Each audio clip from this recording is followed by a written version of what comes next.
झांसी में इंडिया गठबंधन की एक रैली में जब मंच पर राहुल और अखिलेश एक साथ थे, देखिए अग्निवीर योजना के खिलाफ किस तरह से शंखनाद किया है राहुल गांधी ने। अग्निवीर योजना को हम उठा के कूड़ेदान में फेंक देंगे।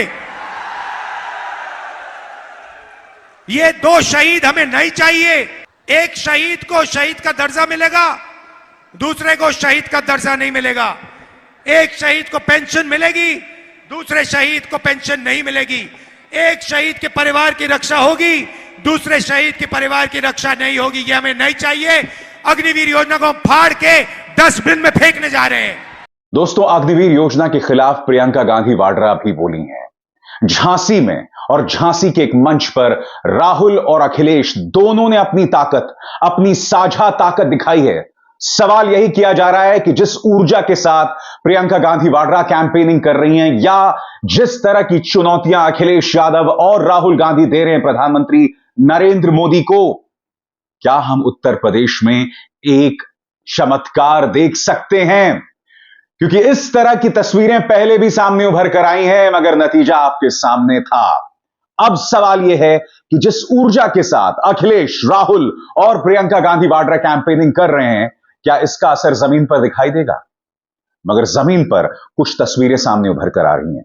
इंतजार कीजिए दोस्तों, अग्निवीर योजना के बारे में राहुल ने क्या कहा, संविधान के बारे में अखिलेश ने क्या कहा, कुछ देर बाद। मगर सबसे पहले मैं आपको एक वीडियो दिखाना चाहता हूं। प्रियंका गांधी वाड्रा के लिए किस तरह से उनके समर्थक के आंखों में आंसू हैं, क्योंकि कहीं ना कहीं ये समर्थक अपने आप को गांधी परिवार से एक लंबे अरसे से जुड़ा हुआ देखता है। देखते हैं। जी जी हाँ बताओ माता जी। माता जी थी, यहाँ आई थी, रुकी थी। हम लोगों ने कमरा मांगा, यहाँ एक कमरा दिया है। बच्चे हमारे पढ़ रहे हैं, सांसद निधि से यहाँ दिया है कमरा। एक हमारा बना है, एक विधायक जी डॉक्टर मुस्लिम थे, उन्होंने दिया था, और एक माता जी ने दिया। बच्चे पढ़ रहे हैं। हमारे यहाँ शिक्षा की बहुत समस्या है। शिक्षा अगर हो जाए, इंटर कॉलेज हो जाए, तो हमारे बच्चे बाहर जाते हैं, प्राइवेट पढ़ते हैं, बहुत समस्या है, फीस नहीं दे पाते हैं। आपकी आंखों में आंसू क्यों है? जी खुशी के है। ये आप आई आज छोटी थी तो हमारे गांव जब सबके मिले हैं। माता जी को, हमारे मिसेज को टिकुली आपने दिया, छोटे छोटे ले जा करके। हाँ, पैदल थी, छोटे छोटे आप जो आकर के, तो खुशी के आंसू हैं कि आप आए। को भेजूंगी। जी जी। वैसे तो आंसुओं का कोई मोल नहीं होता दोस्तों, मगर मैं आपसे जानना चाहता हूं, प्रियंका गांधी वाड्रा के लिए जो आंसू हैं, इनके बारे में आपका क्या कहना है? यह सवाल मैं इसलिए पूछ रहा हूं दोस्तों, क्योंकि एक और वीडियो वायरल हुआ था जिसमें प्रधानमंत्री नरेंद्र मोदी एक हेलीकॉप्टर से उतरकर आते हैं और एक औरत जो है रोने लगती है, जय श्री राम के नारे लगाकर रोने लगती है, और प्रधानमंत्री उसके सिर पर हाथ रखते हैं, आगे बढ़ जाते हैं। वो वीडियो भी देखिए और फिर मैं उसकी चर्चा करूंगा। जय जय श्री राम, जय श्री राम। आज मेरा सपना पूरा हो गया। महिला प्रकोष्ठ की जिलाध्यक्ष कुसुम देवी बैठी थी। आज हम लोग का मेरा सपना पूरा हो गया। आज सपना पूरा हो गया। जय श्री राम, जय श्री राम। तो इन दोनों वीडियोस के बारे में आपका क्या कहना है? एक बात तो तय है दोस्तों, आंसुओं का मोल नहीं हो सकता। समर्थकों की अपनी भावनाएं होती हैं, और अक्सर हम उन भावनाओं का मजाक उड़ाते हैं, और मुझे लगता है आंसुओं का मजाक नहीं उड़ाया जाना चाहिए।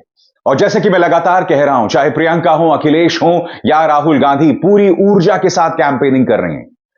प्रियंका गांधी वाड्रा के एक चुनावी रैली में एक इंसान घायल हो जाता है, और देर रात प्रियंका गांधी वाड्रा उससे मिलने जाती हैं। तस्वीर देखिए।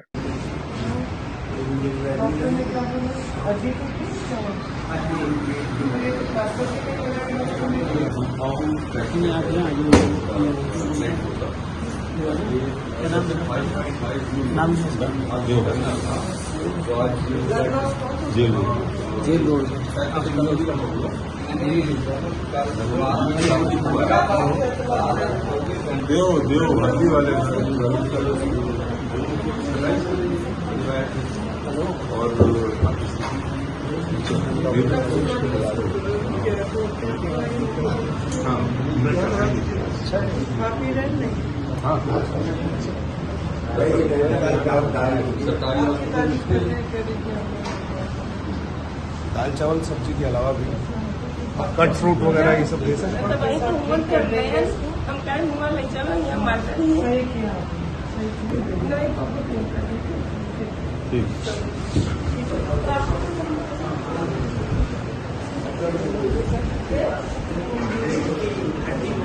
तो इसी तरह से प्रियंका गांधी वाड्रा जो हैं जनता से अपना संपर्क स्थापित कर रही हैं।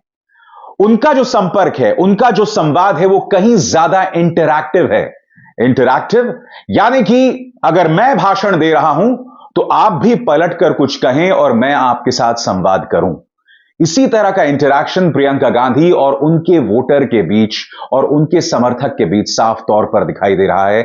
मिसाल, ये अस्पताल की तस्वीर है जहां वो एक घायल व्यक्ति से मिलने देर रात गईं। मगर राहुल गांधी हर गुजरते दिन के साथ उग्र होते जा रहे हैं। आपने एक छोटी सी झलक देखी कि उन्होंने अग्निवीर योजना के बारे में क्या कहा।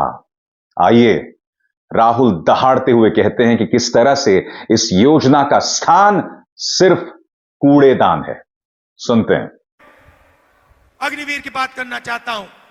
लंबा नहीं बोलूंगा, 1 सेकंड में बोलूंगा।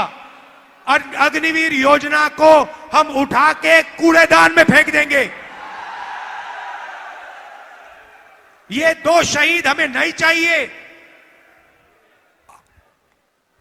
एक शहीद को शहीद का दर्जा मिलेगा, दूसरे को शहीद का दर्जा नहीं मिलेगा। एक शहीद को पेंशन मिलेगी, दूसरे शहीद को पेंशन नहीं मिलेगी।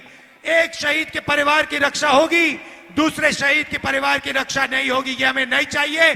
अग्निवीर योजना को फाड़ के डस्टबिन में फेंकने जा रहे हैं।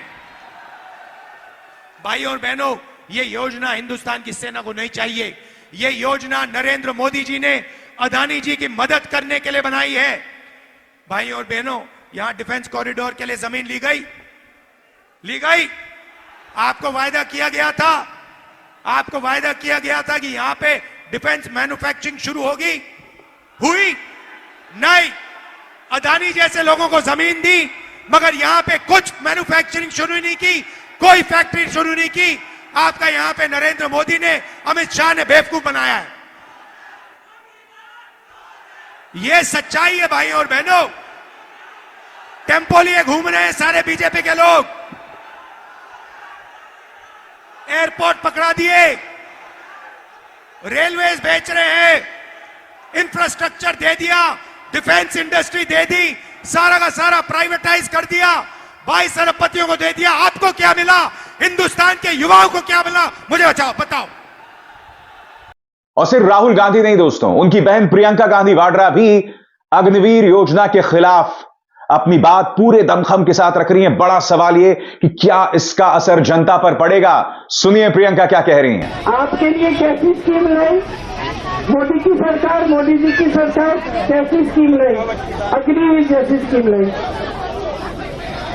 एक समय में अगर आप सेना में काम करने जाते तो ठीक है, ये लगता कि मैं अपने देश के लिए जीवन जान देने के लिए तैयार हूँ, मेरा भी परिवार सुरक्षित रहेगा, पूरा जीवन सुरक्षित रहेगा।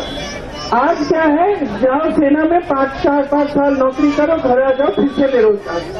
शहीद हो जाओगे अगर तुम अग्निवीर में, तो तुम्हें वो दर्जा ही नहीं मिलेगा जो शहीद को मिलना चाहिए। तो किस तरह की स्कीम लाए हैं ये लोग।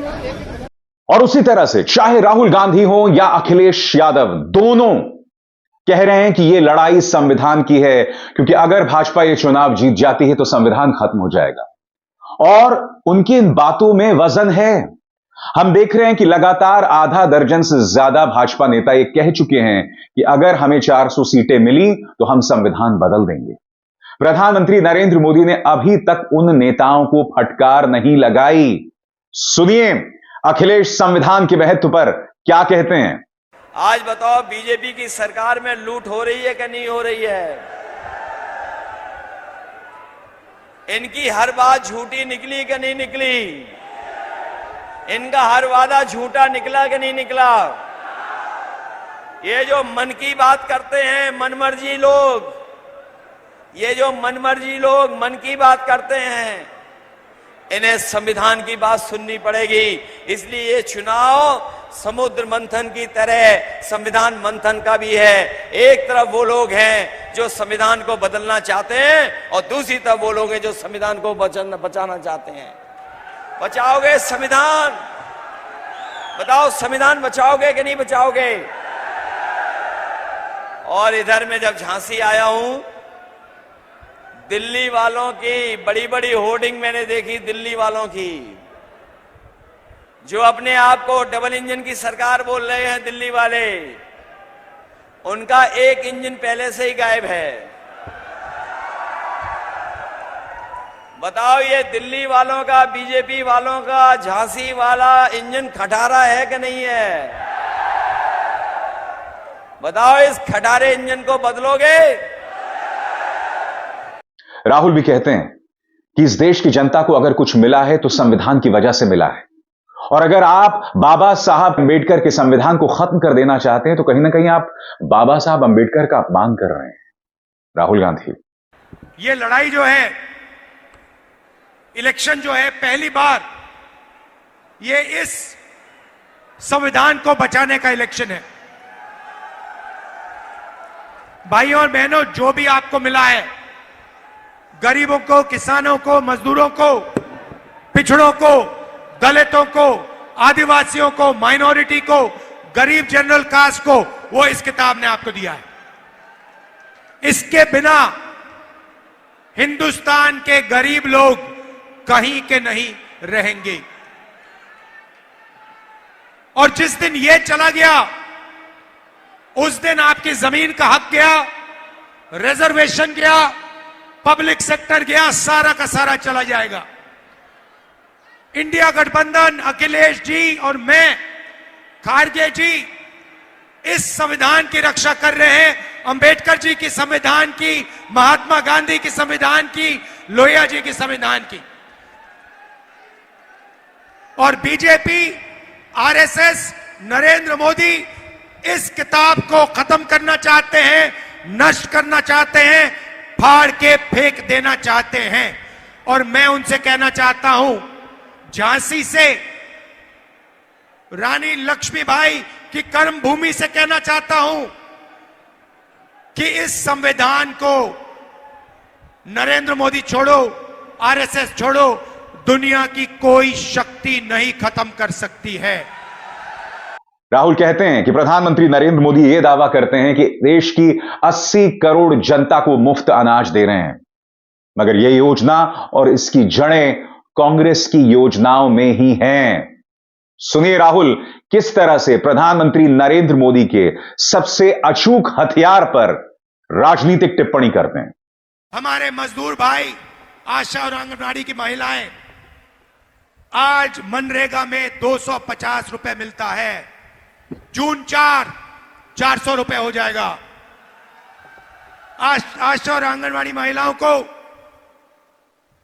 कम पैसा मिलता है, जून 4 उनकी आमदनी दुगनी हो जाएगी। और भाइयों बहनों, आखिरी बात, ये नरेंद्र मोदी जो अनाज बांटते हैं, फ्री में चावल बांटते हैं, ये स्कीम कांग्रेस पार्टी का, यूपीए का स्कीम था, भोजन का अधिकार का स्कीम था, हमारा स्कीम था। भाइयों और बहनों, हमारी सरकार आएगी तो आपको बेहतरीन चावल और अनाज हम बांटेंगे, इनसे ज्यादा बांटेंगे, इनसे अच्छा बांटेंगे। मैं आपसे कहना चाहता हूं कि अब समय आ गया है कि गरीबों की सरकार हो, किसानों की, मजदूरों की, युवाओं की सरकार हो। ये अदानी अंबानी की सरकार, इसको हटाने का टाइम आ गया है। आपने बहुत सहा है, अरबपतियों की सरकार नहीं चाहिए, हिंदुस्तान की सरकार चाहिए, तिरंगे की सरकार चाहिए, इंडिया गठबंधन की सरकार चाहिए। राहुल कहते हैं कि आज हम उस दौर में हैं जहां सवाल पूछना मना है। प्रधानमंत्री नरेंद्र मोदी ताली और थाली बजवाते हैं, कोरोना पर सवालों के जवाब देने के बजाय मीडिया उसी बात से खुश हो जाता है। राहुल गांधी, कोविड हुआ, आपको कष्ट हुआ, आपके रिश्तेदार मरे, किसी का भाई, किसी के पिता, किसी की माता, गंगा में लाशों के ढेर, ना वेंटिलेटर, ना ऑक्सीजन, और नरेंद्र मोदी कहते हैं भाइयों और बहनों थाली बजाओ।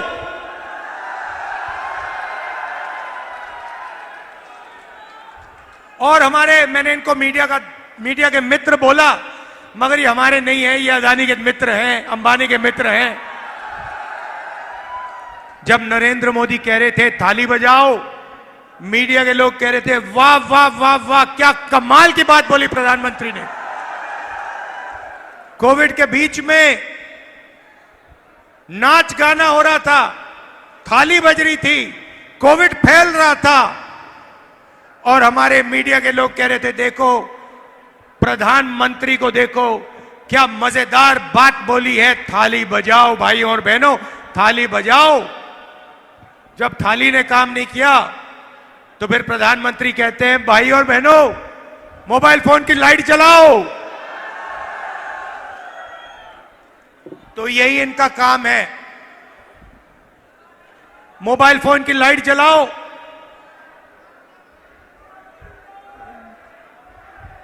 थाली बजाओ, छाते लटकाओ।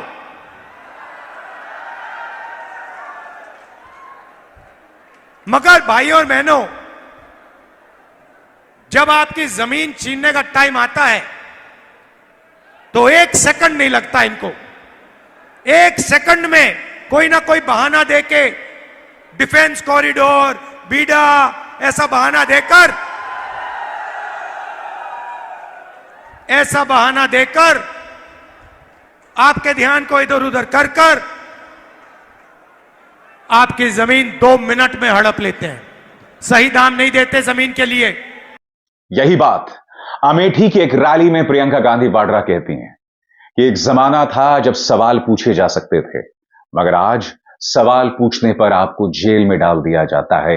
एक तीर से 2 शिकार कर रही हैं प्रियंका गांधी वाड्रा। न सिर्फ स्मृति ईरानी पर हमला बोल रही हैं, बल्कि प्रधानमंत्री नरेंद्र मोदी पर भी, जो अपने पालतू मीडिया न्यूज चैनल्स को इंटरव्यू दे रहे हैं। प्रियंका गांधी, मैं पूछना चाहती हूं, जब से ये आपकी सांसद बनी है तब से आपके जीवन में तरक्की आई है? क्या आपका जीवन बदला है? मुकदमे लिखे गए हैं, मुकदमे लिखे गए हैं। यहाँ की जो जागरूकता की जो परंपरा थी, जिससे आप प्रधानमंत्री को डांट सकते थे, आज आप मुंह खोलते हैं तो आपको दबाया जाता है, आप पे मुकदमे डाले जाते हैं। उनको पसंद नहीं है कि कोई पूछे कि भाई हमारे लिए क्या किया।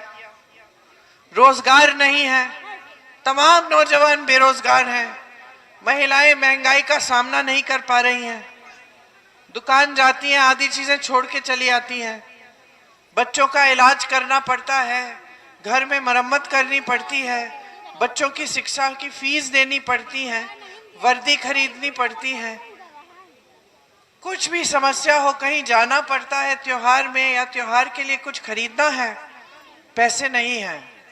महंगाई इतनी हो गई है कि जितना भी कमाओ, जितनी भी कोशिश करो, पूरा नहीं हो रहा है। परिवार में 2-2, 3-3 लोग काम करें फिर भी कमाई पूरी नहीं होती। पलायन करके जो चले गए हैं उनके लिए भी आसान नहीं है, वो भी बड़े बड़े शहरों में दिन रात काम कर रहे हैं, लेकिन कमाई पूरी नहीं हो रही है। मोदी जी की सरकार ने ये परिस्थितियां बना दी हैं पूरे देश भर में कि 70 करोड़ नौजवान बेरोजगार हैं। सबसे ज्यादा बेरोजगारी 45 सालों में आज है। आप पढ़ाते हैं, लिखाते हैं, फिर भी नौकरी नहीं मिलती। आप कितना भी संघर्ष करते हैं, आपके लिए कोई सुविधा नहीं है। किसान खेती में काम करते हैं, पूरे दिन खेती में काम करते हैं, पसीना बहाते हैं, रात को घर नहीं आ सकते, खाना खाने के बाद उनको जाना पड़ता है फिर से खेती में, और फिर खेती की पहरेदारी करते हैं पूरी रात। क्या करें, सारी रात बैठना पड़ता है खेतों में। आप कह रहे हैं आवारा पशु आपके खेत चर डाल रहा है, आप रोक नहीं पा रहे हैं। सालों से ये समस्या है, कोई हल नहीं कर रहा है। प्रियंका कहती हैं कि गांधी परिवार का अमेठी से एक भावात्मक रिश्ता रहा है। पिछली बार जब स्मृति ईरानी जीती तो उनका मकसद अमेठी की सेवा नहीं था, उनका मकसद सिर्फ और सिर्फ राहुल गांधी को हराना था। और ये जो दावा प्रियंका गांधी वाड्रा कर रही है ना, उसकी जमीन भी है। आपने एक बात पर गौर किया होगा कि जब भी महिला सम्मान से जुड़े कोई मुद्दे होते हैं तो महिला और बाल विकास कल्याण मंत्री यानी कि स्मृति ईरानी उस पर पूरी तरह से खामोश रहती हैं, एक शब्द नहीं कहती हैं। बड़े बड़े कांड हो जाते हैं, प्रज्वल रवन्ना से लेकर गुरमीत राम रहीम से लेकर कुलदीप सिंह सेंगर, मगर स्मृति ईरानी जी चुप रहती हैं। यही मुद्दा प्रियंका गांधी वाड्रा उठा रही हैं, उन पर हमला बोल के। कुछ सालों पहले आपकी जो आज की सांसद है वो यहाँ आई भाजपा से, और उनका मकसद सिर्फ यही था कि राहुल जी को चुनाव हराना है। वो इसलिए यहाँ नहीं आई कि आपके साथ कोई पारिवारिक रिश्ता था, इसलिए नहीं आई क्योंकि उन्होंने सोचा कि यहाँ का विकास होगा, इसलिए नहीं आई क्योंकि उनको ये समझ थी कि आपकी बहुत बड़ी बड़ी समस्याएं हैं, उनको सुलझाना है। वो सिर्फ एक मकसद से यहाँ आई, और वो एक नकारात्मक राजनीतिक मकसद थी। वो मकसद ये थी कि वो चुनाव यहाँ लड़ेंगी और राहुल जी को हराएंगी, और पूरे देश का आकर्षण इस तरफ करेंगी कि देखिए ये अमेठी क्षेत्र है, यहाँ से गांधी परिवार के सदस्य चुनाव लड़ते हैं, और देखो यहाँ की जनता का क्या हाल है। तो जितना भी काम हुआ था उसके बारे में झूठ फैलाना, आपके जीवन में अगर तरक्की आई थी तो ये कहना कि यहाँ पे कुछ नहीं हुआ, ये काम उन्होंने किया। देश भर के टीवी चैनलों से बात कर करके, हमारी आलोचना कर करके हमारे परिवार के बारे में झूठ फैलाए। हमने परियोजना शुरू की महिलाओं के लिए, उन्होंने ये कह दिया कि हमने जमीन लूटने के लिए की थी। हमने कोई और अच्छा विकास का कार्य किया तो उन्होंने उसको भी घुमा के कुछ और कह दिया। यही सिलसिला रहा, लेकिन किसी वजह से आपने मेरे भाई को चुनाव हराया और इन्हें विजयी बनाया। 5 सालों के लिए आपकी सांसद रही हैं। आपको तमाम वादे किए थे, कहा था कि चीनी 13 रुपए की मिलेगी। आज परिस्थिति है कि चीनी मिल ही नहीं रही है। बड़े बड़े सपने दिखाए आपको, लेकिन वो सपने साकार नहीं हुए। उल्टा जो कार्य राहुल जी ने शुरू किए थे, जिनकी नींव उन्होंने डाली थी, वो भी आधे रुकवा दिए गए। राहुल जी ने यहाँ फूड पार्क की नींव डाली थी, कहा था कि यहाँ एक फूड पार्क बनेगा तो किसानों की बड़ी सुविधा होगी। यहाँ के किसान, रायबरेली के किसान अपनी उपज उस फूड पार्क में ला सकते थे, वहीं पे उसकी बढ़िया पैकेजिंग होती और पूरे देश भर में भेजी जाती। इससे किसान की कमाई बहुत बढ़ जाती, लेकिन उसको भी रोक दिया गया। तो तमाम ऐसे विकास के कार्य थे जो बीच में रुक गए। प्रियंका ये भी कहती हैं कि अमेठी के साथ राजीव गांधी का एक भावात्मक रिश्ता था, और अमेठी में जो विकास हुआ है वो उनके पिता की पॉलिसीज का परिणाम था। क्या कह रही हैं, ये सुनिए। मेरे पिताजी आपके सांसद होते थे। 1981 में पहली बार यहां आए, चुनाव लड़ा। उस समय उनके भाई की आकस्मिक मृत्यु हुई थी। उनके भाई आपके सांसद होते थे। तो मेरे परिवार से मेरे चाचा जी, मेरे पिताजी, मेरी माताजी और मेरे भाई, सब परिवार के सदस्य आपके सांसद रहे हैं। सबने आपके लिए काम करने का प्रयास किया, यहाँ के विकास को करने का प्रयास किया। खास तौर से मेरे पिताजी के समय यहाँ बहुत तरक्की हुई।